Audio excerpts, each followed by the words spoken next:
আজি আমাৰ কেন্দ্ৰ সংঘৰ নিৰ্দেশ ক্ৰমে যি এই 10 তাৰিখে ৰাতিপুৱা আমাৰ যি চাহ শ্ৰমিকৰ দৰমহা ৰেচন ইত্যাদি আদিৰ কাৰণে আমাৰ আজি 1 ঘণ্টীয়া ধাৰণা কাৰ্যসূচী লোৱা হৈছে।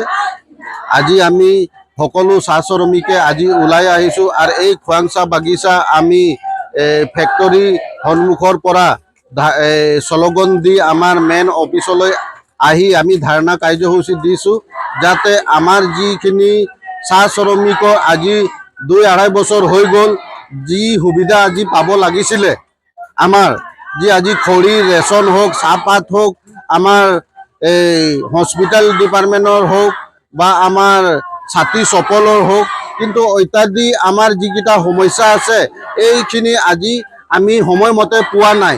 2.5 বছৰমান হৈ গ'ল আজি পোৱা নাই। সময়মতে আজি আমি দৰমহা যি পাব লাগে, ৰেচন পাব লাগে, এইখিনি আজি আমাৰ চাহ শ্ৰমিকৰ যিখিনি ডেইলি ৱাকাৰে আমাৰ আজি এতিয়া 3টা দৰমহা হ'ব।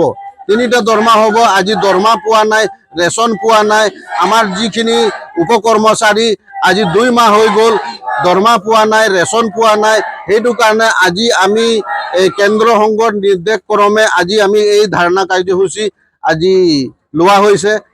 কাৰণ আমি আজি প্ৰত্যেকবাৰ আমি চৰকাৰক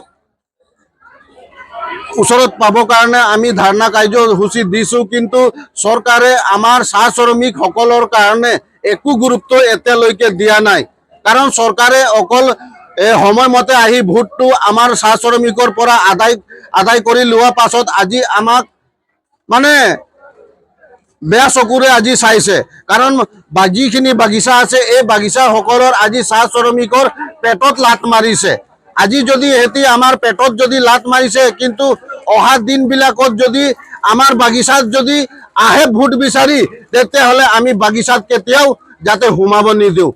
আজি আমি কেন্দ্ৰীয় সংঘৰ নিৰ্দেশ ক্ৰমে 1 ঘণ্টা ধাৰণা কাৰ্যসূচী হাতত ল'বলৈ বাধ্য হৈছোঁ। কাৰণ আমি 2-3 বছৰ ধৰি বহু ধৰণৰ স্মাৰকপত্ৰ বাগিচা পৰিচালক ওপৰত MD বহু ধৰণক দিলোঁ, কিন্তু এইবোৰক আমি আজিলৈকে একো উত্তৰ নাপালোঁ। আৰু আমি এনেকা ধাৰণা কাৰ্যসূচী কৰি ভাগৰি গৈছোঁ। আমাৰ কথা কোনোৱে শুনা নাই। আমি সময়মতে দৰমহা, ৰেচন পাতি, খৰি, ঘৰ দুৱাৰ মেৰামতি এইবোৰ আমাৰ একো হোৱা নাই। আমি আজি বহুত অসুবিধা আছোঁ। আমি ভাবিছিলোঁ বিজেপি চৰকাৰ জিকাৰ পিছত আমাৰ যি সমস্যা আছে সেইবোৰ প্ৰতি চৰকাৰে আমাক চাব, কিন্তু চৰকাৰো আমাৰ প্ৰতি একো মনোযোগ দিয়া নাই। আমি চৰকাৰৰ পৰা এতিয়ালৈকে একো সহায় সহযোগিতা পোৱা নাই। চৰকাৰে আমাৰ সমস্যাবোৰ জানে নে নাজানে সেই বিষয়লৈকে আমি একো গম নাপাওঁ। গতিকে আমি চৰকাৰক অনুৰোধ কৰিছোঁ যে আমাৰ বাগিচা সমস্যাবোৰ প্ৰতি মনোযোগ দিয়ক, আমাৰ সমস্যাবোৰ সমাধান ওলাওক। আপোনালোকৰ চেনেল মাধ্যম যোগেদি চৰকাৰক মই এই অনুৰোধ কৰিলোঁ।